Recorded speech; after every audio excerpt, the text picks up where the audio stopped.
Hi hello friends எல்லோரும் எப்படி இருக்கீங்க? எல்லோரும் நல்லா இருக்கீங்க அப்படின்னு நம்புகிறேன். ஸோ 2 நாள் வந்துட்டு நம்ம சேனலில் வீடியோ வரல. முக்கியமான காரணம் வந்துட்டு நமக்கு கொஞ்சம் உடல்நிலை சரியில்லாத காரணத்தினால வந்துட்டு ஓப்பன் பண்ண முடியாமல் போயிடுச்சு. ஸோ இப்போ ஓரளவுக்கு ஓகேவா இருக்கேன். ஹெல்த் ஓரளவுக்கு ரெக்கவர் ஆகிடுச்சு. ஒன்றும் பிரச்சனை இல்லை. ஸோ இன்றைக்கி மார்க்கெட் பொறுத்தளவுக்கும் வந்துட்டு முந்தைய க்ளோஸை விட கிட்டத்தட்ட ஒரு 0.5% அப் ட்ரெண்டில் தான் ஓப்பன் ஆனாங்க. ஆனால் ஓப்பன் ஆனதுலேருந்து இப்போ வரைக்குமே ஒரு சைடு வேவ்ஸ் தான் மூவ் பண்ணிகிட்டு இருக்காங்க. ரியாலிட்டி இண்டெக்ஸ் நல்லா பண்ணியிருக்காங்க. ஹெல்த் கேர் இண்டெக்ஸும் வந்துட்டு கிட்டத்தட்ட ஒரு 1% ஏற்றம் அப்படிங்கிறத இன்றைக்கி கொடுத்துருக்காங்க. இதுதான் வந்துட்டு மார்க்கெட் பொறுத்தளவுக்கும் இப்போ வரைக்கும் நிலவரம். இன்றைக்கி மார்க்கெட்டில் சில இம்பார்ட்டண்டான நியூஸஸ் இருக்குது. எல்லாத்தையும் ஒவ்வொன்றா பார்க்க போகிறோம். அதுக்கு முன்னாடி நம்ம சொல்ல போகிற ஸ்டாக்கை வந்துட்டு கவனமாக வாட்ச் பண்ணுங்கள். ஒன்று HDFC bank, Kotak bank, HUL, SBI cards, PG invit, Balrampur Chini mills, Deepak fertiliser, global spirits, flair, IKIO lights, polyplex, idea forge, UPL, Aavas financing. So இப்போ சொன்ன அந்த லிஸ்ட் ஆஃப் கம்பெனிஸில் நல்ல ஒரு ஆப்பர்ச்சுனிட்டிஸ் அப்படிங்கிறது க்ரியேட் ஆகிட்டே இருக்குது. ஸோ ஃபர்தராக வந்துட்டு இந்த கம்பெனிஸை பற்றி நம்ம ஃப்யூச்சரில் டிஸ்கஸ் பண்ணலாம். இப்போ இருக்கிற மார்க்கெட் சுச்சுவேஷன்னாலையும் இப்போ இருக்கிற சில பல அவங்களோட ரிசல்ட்ஸ் ஆகட்டும், அவங்களோட பிஸ்னஸ் ஆகட்டும், ஏற்பட்ட ஒரு சின்ன சின்ன பின்னடைவு காரணமாக வந்துட்டு இந்த பங்குகள் ரொம்ப ரொம்ப நல்ல விலைக்கு நம்ம இப்போ கிடைக்க போகிறாங்க. ஸோ எந்த லெவலில் பை பண்ணலாம் அப்படிங்கிறது எல்லாமே வந்துட்டு நம்ம மெம்பர்ஷிப் கம்யூனிட்டி கூட ரொம்பவும் டிரான்ஸ்பரண்ட்டாக பேசிவிட்டு அதுக்கப்புறமா அதை நானே பை பண்ணுவேன். ஸோ உங்ககிட்ட கேபிட்டல்ஸ் நிறையா இருக்குது, ஆனால் எந்த பங்கில் சரியாக இன்வெஸ்ட் பண்ணுறதுன்னு தெரியல அப்படின்னு ஃபீல் பண்ணுறவங்க நம்மளோட மெம்பர்ஷிப் கம்யூனிட்டியில் ஜாயின் பண்ணிட்டீங்க அப்படின்னா உங்களுக்கு தேவையான அட்வைஸ் வந்துட்டு ரொம்ப எளிமையாக கிடைக்க வாய்ப்புகள் ரொம்ப ரொம்ப அதிகமாக இருக்குது. அதே போல் நம்ம சொல்கிற ஸ்டாக் வந்துட்டு உடனே இன்றைக்கி வாங்குறீங்க, ஒரு 5 நாளில் வந்துட்டு அது 20% 30% ப்ராஃபிட் கொடுக்கும் அப்படின்னு கண்டிப்பாக எந்த விதமான ஒரு உத்தரவாதமும் கிடையாது. நம்ம ஃபாலோ பண்ணுற ஸ்டாக்ஸ் எல்லாமே வந்துட்டு ஃபண்டமெண்டலாகவும் சரி, பிஸ்னஸ் வைஸ்லேயும் வந்துட்டு நல்ல ஒரு க்ரோத் கொடுக்க போகிற கம்பெனி தான் வந்துட்டு நம்ம பேச போகிறோம். இருந்தாலும் வந்துட்டு மார்க்கெட் ரியாக்ஷன் எப்படி இருக்குது அப்படிங்கிறத பொறுத்து கொஞ்சம் மெதுவாக தான் வந்துட்டு அவங்க மேலே போவாங்க. ஆனால் நம்ம நினைக்கிற பொசிஷனை வந்துட்டு சீக்கிரமாக அடைஞ்சிடுவாங்க. அதனால தான் அந்த பங்கில் நானும் இன்வெஸ்ட் பண்ணிவிட்டு உங்களுக்கு இன்வெஸ்ட் பண்ண ஒரு அட்வைஸரையும் கொடுத்துட்ருக்கேன். யாருக்காச்சும் வந்துட்டு இந்த ஆஃபர் யூஸ்ஃபுல்லாக இருக்குன்னு தோணுச்சுன்னா மறக்காமல் ஜாயின் பண்ணிக்கோங்க. அடுத்ததான் நம்ம நண்பர்கள் வந்துட்டு அதிகமாக கேட்குறது ITC ஸ்டாக்கை பற்றி தான். ஸோ ITC ஸ்டாக்கை பொறுத்தளவுக்கு வந்துட்டு ஒரு ஸ்ட்ராங்கான சப்போர்ட்டான 414 அந்த ரேஞ்சை வந்துட்டு பிரேக் அவுட் பண்ணிட்டு கீழே வந்துட்டாங்க. அங்கேயே வந்துட்டு ஸ்டாக் கண்டிப்பாக ஒரு 385 390 வரைக்குமே போக வாய்ப்புகள் இருந்தாலும் இப்போ இருக்கிறதும் வந்துட்டு நல்ல ஒரு சப்போர்ட்டாக தான் எனக்கு தோணுது. கிட்டத்தட்ட 400 405 வந்து நல்ல ஒரு சப்போர்ட்டாக தான் வந்துட்டு முன்னாடி நாட்களில் இருந்துச்சு. நம்ம பார்த்தாலே தெரியும் உங்களுக்கு நல்ல ஒரு சப்போர்ட்டாக தான் இருந்தாங்க. ஏன்னா இங்கே இருந்தால் வந்து நல்ல ஒரு ரேலி அப்படிங்கிறத கொடுக்க ஸ்டாக் வந்து ஆரம்பித்தாங்க. அதனால் இப்போ வந்துட்டு ஸ்டாக் நல்ல நிலைமை இருக்குது. ஆனால் இன்னமும் வந்துட்டு கீழே போக வாய்ப்புகள் இருக்குது. ஏன்னா செல்லிங் ப்ரெஷர் வந்துட்டு ரொம்ப அதிகமாக இருக்குது. நிறைய ப்ரோக்கரேஜ் கம்பெனிஸ் வந்துட்டு நம்ம ITCயோட டார்கெட் வந்துட்டு குறைச்சிருக்காங்க, டவுன்கிரேட் பண்ணியிருக்காங்க. அதோட விளைவு வந்துட்டு கண்டிப்பாக ஸ்டாக்கில் இருக்கும். ஆனால் நல்ல ஒரு டைமில் வந்துட்டு இவங்க பவுன்ஸ் பேக் கொடுப்பாங்க. அதனால் இந்த சின்ன சின்ன சப்போர்ட்ஸில் வந்துட்டு நீங்கள் ஒரு பொசிஷன் எடுக்கிறது ரொம்ப ரொம்ப நல்லது. ஏன்னா எந்த பொசிஷனில் வந்துட்டு அவங்க மேலே போக ஸ்டார்ட் பண்ணுவாங்க அப்படின்னு யாருனாலையும் கணிக்கவே முடியாது. அதனால் வந்துட்டு ரொம்ப ரொம்ப கேர்ஃபுல்லாக இருங்க. ஏன்னா இதோட ரெக்கவரி வந்துட்டு இந்த லெவலை தாண்டி கண்டிப்பாக ஒரு 500 கிட்ட போக வாய்ப்பு இருக்குது அப்படிங்கிற மாதிரி தான் மேக்ஸிமம் எக்ஸ்பர்ட் வந்துட்டு சொல்லிட்டு இருக்காங்க. ஸோ அதுக்கான வாய்ப்புகளும் வந்துட்டு ரொம்ப ரொம்ப அதிகமாக இருக்குது. அந்தளவுக்கு குவாலிட்டியான பங்கு தான். இப்போ இருக்கிற சுச்சுவேஷனில் FMCG ரிலேட்டடான எல்லா பங்குகளும் இந்த மாதிரி ஒரு மோசமான நிலைமையை தான் வந்துட்டு சந்திச்சுட்டு வந்துட்டு இருக்காங்க. அந்த வகையில் ITCக்கு மட்டும் இவங்க பவுன்ஸ் பேக் ஆகிறதுக்காக ஒரு முக்கியமான பார்ட்டாக என்ன இருக்குது அப்படின்னா அவங்களுடைய சிகரெட் பிஸ்னஸ் தான். இன்வெஸ்டர்ஸ்லாம் வந்துட்டு எந்த பிஸ்னஸை குறைக்கணும்னு நினைக்கிறாங்களோ அந்த பிஸ்னஸ் மூலமாக தான் அவங்க இம்ப்ரூவ்மெண்ட்டும் ஆக போகிறாங்க. ஏன்னா மற்ற FMCG கம்பெனிஸில் வந்துட்டு ரிசல்ட் ரொம்ப மோசமாக கொடுத்த நிலைமையில் அந்த ரிசல்ட்டை ஒரு படி தூக்கி காமிக்கிறதுக்காக வந்துட்டு சேல்ஸ் அதிகமாக கொடுத்ததே வந்துட்டு சிகரெட் பிஸ்னஸ் மட்டும்தான். ஆனால் அவங்க அந்த சிகரெட் பிஸ்னஸ் வந்த லாபத்தை முழுக்க முழுக்க வந்துட்டு அப்படியே அவங்க FMCGக்காக மூவ் பண்ணுறாங்க. இது மூலமாக நமக்கு தெரிய வருது என்ன அப்படின்னா அவங்க முழு நோக்கமும் வந்துட்டு FMCG டெவலப் பண்ணுறதுக்காக மட்டும்தான் இருக்குது. ஏன்னா ஒருவேளை அவங்க சிகரெட் பிஸ்னஸ் இம்ப்ரூவ்மெண்ட் பண்ணணும்னு நினச்சிருந்தாங்க அப்படின்னா அதில் வந்து லாபத்தை வந்துட்டு இன்னும் 4-5 நியூ சிகரெட்ஸ் வந்து அறிமுகப்படுத்திக்கலாம், இன்னும் நிறையா அப்கிரேட் பண்ணியிருக்கலாம். ஆனால் அதை அவங்க பண்ணலை. அவங்க அந்த வந்துட்டு ரீஇன்வெஸ்ட் டு தி FMCG செக்டர்ஸில் வந்துட்டு இன்வெஸ்ட் பண்ணிட்டு இருக்காங்க. இது கண்டிப்பாக அந்த கம்பெனி சக்ஸஸ்க்கு ஒரு முக்கியமான காரணமாக இருக்கும் அப்படிங்கிறது என்னோட ஒரு முக்கியமான நோக்கமாக இருக்குது. ஏன்னா நான் இந்த ஒவ்வொரு சப்போர்ட்லேயும் வந்துட்டு பொசிஷன் அப்படிங்கிறத எடுத்து வச்சிருக்கேன். ஆவரேஜ் பண்ணிகிட்டே தான் இருக்கேன். என்னால் எவ்வளோ முடியுமோ அவ்வளோ ஆவரேஜ் பண்ணிட்டு இருக்கேன். ஸோ சடனாக வந்துட்டு நல்ல ஒரு இம்ப்ரூவ்மெண்ட் ஆக வாய்ப்புகள் அப்படிங்கிறது ரொம்ப ரொம்ப அதிகமாக இருக்குது கைஸ். ஸோ கண்டிப்பாக யூஸ் பண்ணிக்கோங்க, ஓகேங்களா? ஸோ அடுத்ததாக வந்துட்டு என்கிட்ட கமெண்ட்டில் இப்போ ரீசெண்டாக ஒரு 4-5 பேர் கேட்டனால தான் அதை மறுபடியும் சொல்கிறேன். ஆல்ரெடி வந்துட்டு நம்ம அலைஸ்பிள் பற்றி நிறைய பேசியிருக்கோம். அவங்க கிட்டத்தட்ட ஒரு 5 லட்சத்துக்கு மேற்பட்ட ஒரு ட்ரஸ்டட் கிளைண்ட்ஸ் இருக்காங்க. 400க்கு மேற்பட்ட எம்ப்ளாயிஸ், கிட்டத்தட்ட வந்துட்டு ஒரு 20 மேஜர் சிட்டிஸில் 12,000 பார்ட்னர்ஸோடு அவங்க சக்ஸஸ்ஃபுல்லாக இந்த ஒரு ப்ரோக்கரேஜ் கம்பெனியை ரன் பண்ணிட்டு வராங்க. இந்த கம்பெனியை உங்களுக்கு சொல்கிற முக்கியமான காரணம் என்ன கேட்டிங்கன்னா ரீசெண்ட் டைம்ஸில் வந்துட்டு ஏஞ்சல் ஒன்று கால் பண்ணேன், ஃபுல்லாக ஹிந்தி ஆர் இங்கிலீஷில் பேசுகிறாங்க, அவங்க பேச புரியல, சரியான ஒரு ரெஸ்பான்ஸ் இல்லை அப்படின்னு சொன்னாங்க. ஆனால் இந்த சைட்டில் அதுக்கான பிரச்சனையே இருக்காது. ஏன்னா நமக்கு வந்துட்டு ஃபுல்லாக தமிழில் தான் வந்துட்டு இவங்க சர்வீஸ் அப்படின்னு கொடுத்துட்ருக்காங்க. ஏன்னா இந்த கம்பெனியை ஆரம்பிச்சது தமிழ்நாட்டில், அதுவும் குறிப்பாக வந்துட்டு ஈரோட்டில் இந்த கம்பெனியை வந்துட்டு ஸ்டார்ட் பண்ணியிருக்காங்க. நம்ம ஊரில் ஸ்டார்ட் பண்ணியிருக்காங்க. அதே போல் வந்துட்டு இப்போ வந்துட்டு இந்த ஹெட் குவார்ட்டர்ஸ் வந்துட்டு பெங்களூரில் இருந்தாலும் இவங்க தமிழ் பீப்புளுக்கு தமிழில் தான் வந்துட்டு சர்வீஸ் ப்ரொவைட் பண்ணிட்டு இருக்காங்க. இவங்க தமிழ் மட்டும் தான் கேட்டால் இல்லை, இந்தியாவில் இருக்கிற மேஜர் எல்லா லாங்குவேஜ்லேயும் வந்துட்டு இவங்க கஸ்டமர் சப்போர்ட் அப்படிங்கிறத ப்ரொவைட் பண்ணிட்டு இருக்காங்க. இருந்தாலும் நான் வந்துட்டு இதை உங்களுக்கு சொல்கிறதுக்கு முக்கியமான காரணம் வந்துட்டு இவங்க இன்ட்ராடே, கமோடிட்டி, ஃபியூச்சர்ஸ் அண்ட் ஆப்ஷன்ஸ்க்கெல்லாம் வந்துட்டு வெறும் 15 ரூபீஸே சார்ஜ் பண்ணுறாங்க. ஆனால் இவங்களோட பேர் கம்பெனிஸ் எல்லாமே வந்துட்டு மேக்ஸிமம் கிட்டத்தட்ட 20 ரூபீஸ் வரைக்கும் இவங்க சார்ஜ் பண்ணிட்டு இருக்காங்க. ஒரு சின்ன கால்குலேஷன் தான், ஒரு வருஷத்துக்கு 264 ட்ரேடிங் டேஸ் இருக்குது. நீங்கள் 10 ஆர்டர்ஸ் ஆவரேஜாக எடுத்தாலும் புரோக்கரேஜ் மூலமாகவே கிட்டத்தட்ட நீங்கள் 13,200 ரூபாய் சேவ் பண்ண முடியும் வருஷத்துக்கு. ஸோ இது வந்துட்டு ஒரு குமுலேட்டிவான கால்குலேஷன் தான். நீங்கள் பண்ணுற ட்ரேடுக்கு ஈக்குவலான அமௌண்ட்டை வந்துட்டு உங்களால் சேவ் பண்ண முடியும். இது கண்டிப்பாக எந்த ஒரு தளத்துலையும் கிடைக்காத ஒரு ஆப்பர்ச்சுனிட்டி. அதனால தான் ரீசெண்டாக நானே வந்துட்டு ஒரு 7 மாதமாக இந்த ப்ரோக்கரேஜை நான் யூஸ் பண்ணிகிட்டு இருக்கேன்.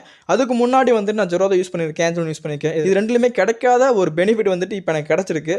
அதனால தான் வந்துட்டு நான் உண்மையாலுமே இது யூஸ் பண்ணிவிட்டு என்னோட ரிவ்யூ தான் உங்களுக்கு கொடுத்துட்ருக்கேன். ஏன்னா உங்களுக்கு நார்மல் ப்ரோக்கரேஜ் 20 ரூபீஸ்லேருந்து 15 ரூபீஸ், ஒரு 5 ரூபீஸ் தான் மிச்சமாகுது அப்படின்னு கணக்கு பண்ணீங்க அப்படின்னா அது மட்டும் கிடையாது. இந்த ஒரு 5 ரூபீஸ்னால நம்ம குமுலேட்டிவாக வந்துட்டு கிட்டத்தட்ட 10,000 மேலே வந்துட்டு சேவ் பண்ண முடியும் அப்படிங்கிற நம்பிக்கை எனக்கு ரொம்ப ரொம்ப அதிகமாக இருக்குது. ஸோ நீங்களும் இந்த மாதிரி யூஸ் பண்ணி உங்களோட தேவையற்ற ப்ரோக்கரேஜ் வந்து கட் பண்ணிக்கோங்க, ஓகேங்களா? ஸோ நீங்கள் அலைஸ் ப்ளூவில் அக்கௌண்ட் ஓப்பன் பண்ண நினச்சிங்க அப்படின்னா கமெண்ட்லையும் டிஸ்கிரிப்ஷனில் லிங்க் தரேன், மறக்காமல் அந்த லிங்க் யூஸ் பண்ணி தாராளமாக நீங்கள் அக்கௌண்ட் ஓப்பன் பண்ணிக்கலாம். 15 மினிட்ஸ் தான் டைம் ஆகும் இந்த அக்கௌண்ட் ஓப்பன் பண்ணுறதுக்கு. ஸோ நீங்கள் ரெஜிஸ்டர் பண்ணிட்டீங்க அப்படின்னா அவங்க கஸ்டமர் சைட்லேருந்தே கால் பண்ணி உங்களுக்கு எல்லா விதமான டவுட்டையும் கிளியர் பண்ணிவிட்டு அக்கௌண்ட்டே வந்துட்டு ஒரு 15 மினிட்ஸில் ஓப்பன் பண்ணி தந்துடுவாங்க, ஓகேங்களா? ஸோ கண்டிப்பாக ட்ரை பண்ணி பாருங்கள். அடுத்ததாக எம்என்எம்மும் வால்க்ஸ்வேகனும் வந்துட்டு ஒரு ஜாயின் வெஞ்சில் வராங்க. இது முழுக்க முழுக்க வந்துட்டு நம்ம மஹிந்திரா அவங்களோட ஈவி காரை வந்துட்டு இந்த இயரோட லாஸ்ட்டில் வந்துட்டு அறிமுகப்படுத்த போகிறாங்க. அதுக்கான ஈவி காம்பனன்ட்ஸ் வந்துட்டு வால்க்ஸ்வேகன்லேருந்து தான் வந்துட்டு இவங்க வாங்க போகிறாங்க. இந்த ஒரு ஜாயின் வெஞ்சர் மூலமாக வந்துட்டு நல்ல ஒரு ஆஃபர் அப்படிங்கிறது இந்த 2 கம்பெனியுமே கிடச்சிருக்கு. இது குறிப்பாக வந்துட்டு மஹிந்திராக்கு நல்ல ஒரு இம்ப்ரூவ்மெண்ட்டாக தான் பார்க்கப்படுது. ஏன்னா இந்த நியூஸ் வந்ததுக்கு அப்புறமா கிட்டத்தட்ட மஹிந்திரா வந்துட்டு கிட்டத்தட்ட நமக்கு ஒரு 3% இம்ப்ரூவ்மெண்ட் அப்படிங்க கொடுத்துருக்காங்க. இன்னும் நல்ல ஒரு இம்ப்ரூவ்மெண்ட்டாக வாய்ப்புகள் அப்படிங்கிறது ரொம்ப ரொம்ப அதிகமாக இருக்குது. ஏன்னா இப்போ ரீசெண்ட் டைமில் வந்துட்டு நல்ல ஒரு பிரேக் டவுனாக இருக்குது. ஏன்னா அவங்க இந்த ஒரு ட்ரெண்ட்லாம் ஃபார்ம் பண்ணி அதை வந்துட்டு தொடர்ந்து போயிட்டு இருந்தாங்க. இப்போ நல்ல ஒரு ட்ரெண்ட் பிரேக் அவுட் நடந்திருக்கு.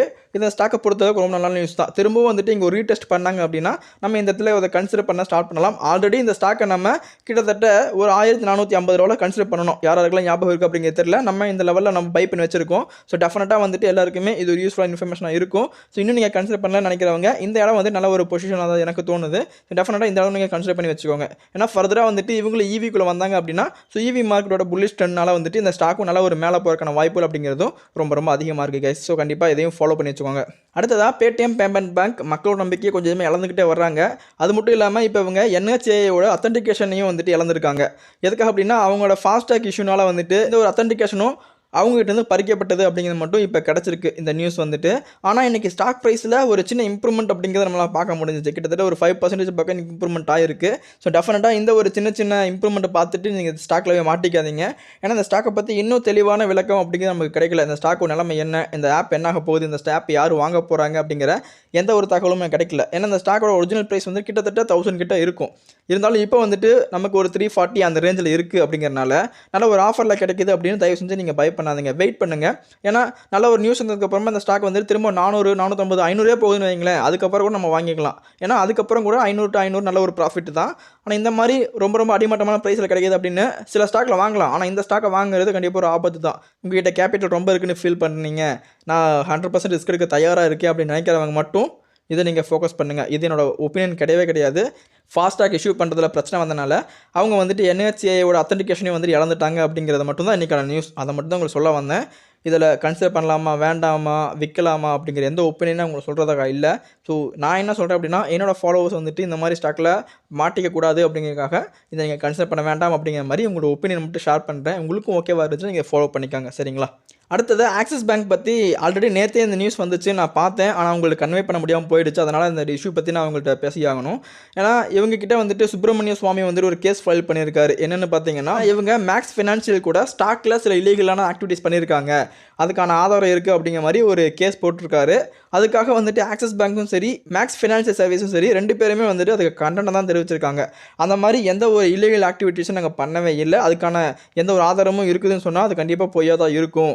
ஏன்னா நாங்கள் வந்துட்டு ப்ராப்பரான RBI, IRDAI சிசிஐயோட அப்ரூவல் கிணங்க தான் வந்துட்டு எல்லா ப்ராசஸையும் பண்ணிகிட்டு இருக்கோம். இல்லீகலாவோ ரெகுலேஷனுக்கு ஆப்போசிட்டாவோ நாங்கள் எந்த விதமான காரியமும் பண்ணுறதுக்கான எந்த ஒரு வாய்ப்பும் இல்லை, அது மட்டும் இல்லாமல் எந்த ஒரு தேவையும் இல்லை அப்படிங்கிற மாதிரி ரொம்பவும் கிளியராக சொல்லியிருக்காங்க. ஒருவேளை இந்த நியூஸ் உண்மையாக இருந்துச்சு, உண்மையாகவே வந்து ஆக்சிஸ் பேங்க்கும் மேக்ஸ் ஃபினான்ஷியலும் வந்துட்டு ஏதோ ஒரு மிஸ்லீடிங் பண்ணியிருக்காங்க அப்படிங்கிறது இருந்துச்சுன்னா, இந்த நியூஸ் நேற்று வந்துச்சுல்ல, கண்டிப்பாக இன்றைக்கி மார்னிங் வந்துட்டு இதுக்கான தெளிவான விளக்கம் அப்படிங்கிறது வந்திருக்கும். ஸோ இன்டர்நெட்டில் அப்படி எதுவும் புதுசாக வராத நிலையில் வந்துட்டு டெஃபினட்டாக இதில் எந்த ஒரு குளறுபடி நடக்கல அப்படிங்கிறது நமக்கு ஓரளவுக்கு கிளியராக புரியுது. இதனால் ஆக்சிஸ் பேங்க்கில் வந்து ஏதாச்சும் இறக்கங்கள் கொடுத்துருந்துச்சு அப்படின்னா அந்த ஒரு இறக்கத்தை நீங்கள் ஒரு ஆப்பர்ச்சுனிட்டி எடுத்து நீங்கள் டெஃபினட்டாக அதை யூஸ் பண்ணிக்கலாம். ஓகேங்களா? அடுத்ததாக யூபிஎல்லை பற்றி பேசி தான் ஆகணும். ஏன்னா இவங்க மேக்ஸிமம் வந்துட்டு அக்ரோ கெமிக்கலோட மார்க்கெட் லீடர் அப்படின்னு தான் சொல்லி ஆகணும். கெமிக்கல் கம்பெனிஸ் வந்துட்டு ரீசெண்ட் டைமில் நல்ல ஒரு டவுன் ட்ரெண்டை தான் ஃபாலோ பண்ணுறாங்க. இதுக்கு காரணம் என்ன அப்படிங்கிற நம்ம நல்லா பார்த்தோம். ஏன்னா டொமஸ்டிக் டிமாண்ட் ரொம்ப ரொம்ப குறைஞ்சிருச்சு. அதே போல் வந்துட்டு நமக்கு ஏற்றுமதி இல்லை, இறக்குமதி இல்லை. அதே சமயத்தில் வந்துட்டு நம்மளோட ஹார்வெஸ்டிங் வந்துட்டு பழைய மாதிரி இல்லை. ரெயின் வந்து கொஞ்சம் குறைஞ்சனால ஹார்வெஸ்டிங் வந்துட்டு சரியான லெவலில் இல்லை. ஸோ அதனால் வந்துட்டு இண்டஸ்ட்ரி டிமாண்ட் ரொம்ப ரொம்ப கம்மியாக இருக்கிறனால வந்துட்டு யூபிஎல், தீபக் ஃபெர்டிலைசர்ஸ் இந்த மாதிரி கம்பெனிஸ் வந்துட்டு ரொம்ப ரொம்ப டவுன் ட்ரெண்டில் போயிட்டுருக்காங்க. இந்த மாதிரி சமயத்தை வந்துட்டு நம்ம ஒரு ஆப்பர்ச்சுனிட்டி எடுத்துக்கிட்டு சின்ன சின்ன அக்குமுலேஷன் அப்படிங்கிறது பண்ணி ஸ்டார்ட் பண்ணோம் அப்படின்னா நல்ல ஒரு வாய்ப்பு அப்படிங்க இருக்குது அப்படிங்க முன்னாடியே நிறைய வீடியோ நம்ம பேசியிருக்கோம். அதே போல் இன்றைக்கி வந்துட்டு முக்கியமான ஒரு ஃபாரின் ஏஜென்சி என்ன பண்ணியிருக்காங்க அப்படின்னு பார்த்தீங்கன்னா, இவங்களோட ரேட்டிங் வந்து டவுன்கிரேட் பண்ணியிருக்காங்க. ஆல்ரெடி ஸ்டாக் வந்துட்டு கீழே போயிட்டுருக்காங்க. இப்போ வந்துட்டு அவங்க BB+ இருந்து BBB- அப்படிங்கிற மாதிரி ரேட்டிங்கை குறைச்சிக்கிறதுனால ஸோ இன்னும் வந்துட்டு ஒரு லோவஸ்ட் கிட்ட கிரியேட் பண்ணக்கான வாய்ப்புகள் இந்த ஸ்டாக்கை பொறுத்தளவுக்கு அதிகமாக இருக்குது. ஸோ ஒவ்வொரு லோவஸ்ட் கிட்ட ஹிட் பண்ணும்போதும் நல்ல ஒரு பொசிஷன் அப்படிங்கிற நம்ம எடுத்து வைக்கிறது இந்த ஸ்டாக்லாம் பொறுத்தளவுக்கு ரொம்ப ரொம்ப நல்ல விஷயம். ஏன்னா கண்டிப்பாக கெமிக்கல் இண்டஸ்ட்ரி அப்படிங்கிறது மேலே வரக்கான வாய்ப்புகள் அப்படிங்கிறது ஃபியூச்சரில் ரொம்ப ரொம்ப அதிகமாக தான் இருக்குது. அந்த மாதிரி சமயத்தில் அந்த டைமில் வந்துட்டு யூபிஎல், தீபக் ஃபெர்டிலைசர்ஸ் அந்த மாதிரி கம்பெனிஸ்லாம் வந்துட்டு நல்ல ஒரு இம்ப்ரூவ்மெண்ட் ஆக வாய்ப்பு அதிகமாக இருக்குது. இன்னும் சொல்லணும் அப்படின்னா குஜராத் ஃப்ளோரசன்ஸ் இந்த மாதிரி கம்பெனிஸ் எல்லாம் வந்துட்டு இந்த மாதிரி கெமிக்கலில் வந்துட்டு முக்கியமான பங்களிப்பு தருவாங்க. PI இண்டஸ்ட்ரீஸ் இந்த மாதிரி நிறைய கம்பெனிஸ் இருக்குது. அந்த மாதிரி கம்பெனிஸை வந்துட்டு நீங்கள் ஒன்றா அனலைஸ் பண்ணிவிட்டு நீங்கள் உங்களுக்கு எந்த கம்பெனி ஓகேவா இருக்குன்னு தோணுதோ அந்த கம்பெனி இன்வெஸ்ட் பண்ணிங்க அப்படின்னா டெஃபினட்டாக வந்துட்டு ஃபியூச்சரில் ஒரு ப்ராஃபிட் பார்க்கக்கான வாய்ப்புகள் அப்படிங்கிறது ரொம்ப ரொம்ப அதிகமாக இருக்குது. ஸோ கண்டிப்பாக இதெல்லாம் ஃபாலோ பண்ணிக்கோங்க. அடுத்ததாக எஸ் பேங்க் தரப்பில் வந்துட்டு ஒரு முக்கியமான தகவல் கிடச்சிருக்கு. ஏன்னா அவங்க வந்துட்டு கிட்டத்தட்ட கார்லே குரூப் வந்துட்டு ஒரு 39,000 கோடி ஷேர்ஸை வந்துட்டு நேற்று செல் பண்ணியிருக்காங்க ஓப்பன் மார்க்கெட்டில் அப்படிங்கிற மாதிரி நமக்கு ஒரு நியூஸ் கிடச்சிச்சு. அதை நேற்றே நம்ம வந்துட்டு வாட்ச் பண்ணிட்டு இருந்தேன். ஆனால் வீடியோ வந்துட்டு கிரியேட் பண்ண முடியாத சுச்சுவேஷனில் நான் இருந்தேன். அதனால் வந்து பேசவே முடியல. அதுக்கப்புறமா வந்துட்டு மார்கன் ஸ்டான்லியும் வந்துட்டு ஒரு கணிசமான ஷேர்ஸை வந்துட்டு பை பண்ணியிருக்கிறதா வந்துட்டு அதே சேம் டைமில் வந்துட்டு நமக்கு நியூஸும் வந்திருக்கு. அதோட மதிப்பு கிட்டத்தட்ட ஒரு 830 கோடிக்கு வந்துட்டு மார்கன் ஸ்டான்லி இதில் வந்துட்டு ஸ்டேக் அப்படிங்கிற எடுத்திருக்காங்க. அதே போல் கார்லே குரூப் வந்துட்டு 1056 கோடி மதிப்புள்ள ஷேர்ஸை வந்துட்டு விற்பனை செஞ்சுருக்காங்க. மார்கன் ஸ்டான்லி வந்துட்டு 830 கோடி மதிப்புள்ள ஷேர்ஸ் வந்துட்டு பை பண்ணியிருக்காங்க. இதனால் எஸ் பேங்க் வந்துட்டு நேற்று கொஞ்சம் அப்படியே அப் அண்ட் டீப்பாக தான் இருந்துச்சு. நம்ம அதை பார்க்க முடிஞ்சிச்சு. இதை காரணத்தினால வந்துட்டு அது அப் அண்ட் டீப்பாக இருந்திருக்கு. அடுத்ததாக பாரத் பெட்ரோலியமும் கொச்சின் இன்டர்நேஷனல் ஏர்போர்ட் அவங்களும் வந்துட்டு ஒரு முக்கியமான MOUல வந்துட்டு சைன் ஆயிருக்காங்க. ஏன்னா பாரத் பெட்ரோலியம் வந்துட்டு ஒரு கிரீன் ஹைட்ரஜன் ப்ராஜெக்ட் வந்துட்டு இப்போ எடுத்திருக்காங்க. அதோட முக்கியமான கடமை என்ன அப்படின்னு பார்த்தீங்கன்னா ஹைட்ரஜன் ஹேண்ட்லிங் வந்துட்டு இவங்க பண்ண போகிறாங்க. குறிப்பாக வந்துட்டு கிட்டத்தட்ட ஒரு 25 கோடிக்கு இந்த ப்ராஜெக்ட் வந்துட்டு பிளான் பண்ணியிருக்காங்க.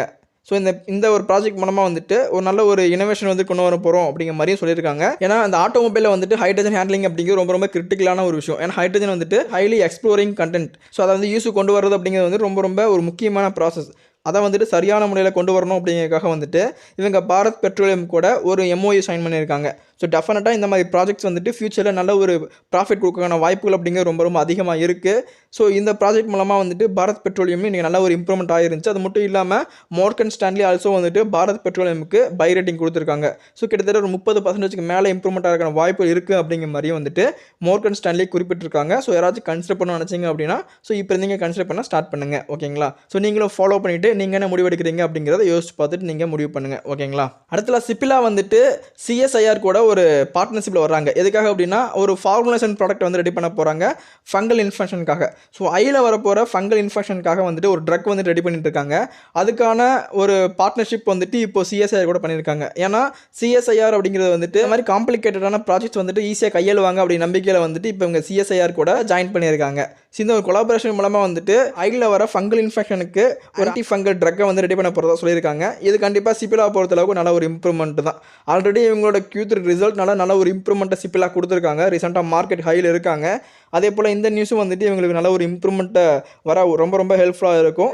ஸோ நம்ம வந்துட்டு இது ரொம்ப ரொம்ப லோவர் ப்ரைஸில் டிஸ்கஸ் பண்ணியிருக்கோம். ஸோ அந்த லெவலில் பை பண்ணவங்களுக்கு இப்போ நல்ல ஒரு ப்ராஃபிட்டில் இருக்கான ஆப்பர்ச்சுனிட்டி அப்படிங்கிற ரொம்ப ரொம்ப அதிகமாக இருக்குது. ஸோ புது என்ட்ரி கொடுக்குறவங்க கொஞ்சம் வெயிட் பண்ணுங்கள். இப்போதைக்கு என்ட்ரி ஆக வேண்டாம் அப்படிங்கிறது என்னோட ஒரு பர்சனல் ஒப்பீனியன். ஸோ நீங்கள் அனலைஸ் பண்ணிவிட்டு உங்களோட முடிவை தாராளமாக எடுத்துக்கோங்க. சரிங்களா? ஓகே ஃப்ரெண்ட்ஸ், நான் உங்களுக்கு டிஸ்கஸ் பண்ண நினச்ச எல்லா நியூஸையும் வந்து ரொம்ப தெளிவாக உங்களுக்கு எக்ஸ்பிளைன் பண்ணிட்டேன் அப்படின்னு நம்புறேன். ஆனால் நம்ம பேசின இந்த கேப்லையும் நிஃப்டி ஒரு பெரிய ஒரு இம்ப்ரூவ்மெண்ட் எதுவும் கொடுக்கல. கண்டினியூவாக வந்துட்டு ஒரு ஃப்ளாட்டான கண்டிஷன் தான் வந்துட்டு மூவ் பண்ணிட்டு இருக்காங்க. இதுதான் வந்துட்டு மார்க்கெட்டோட நிலவரம். பார்த்த நியூஸஸ் எல்லாமே உங்களோட போர்ட்ஃபோலியோ மேனேஜ் பண்ணுறதுக்கு ஏதாச்சும் ஒரு விதத்தில் ரொம்ப உதவியாக இருக்கும் நம்புறேன். இந்த வீடியோ உங்களுக்கு பிடிச்சிருந்தா மறக்காம லைக் பண்ணிக்கோங்க. இந்த வீடியோ பற்றின கருத்துக்களை வந்துட்டு மறக்காம கமெண்ட்டில் சொல்லுங்கள். மீண்டும் ஒரு இன்ட்ரெஸ்டிங்கான வீடியோவில் மீட் பண்ணலாம். தேங்க்ஸ் ஃபார் வாட்சிங் ஃப்ரெண்ட்ஸ்.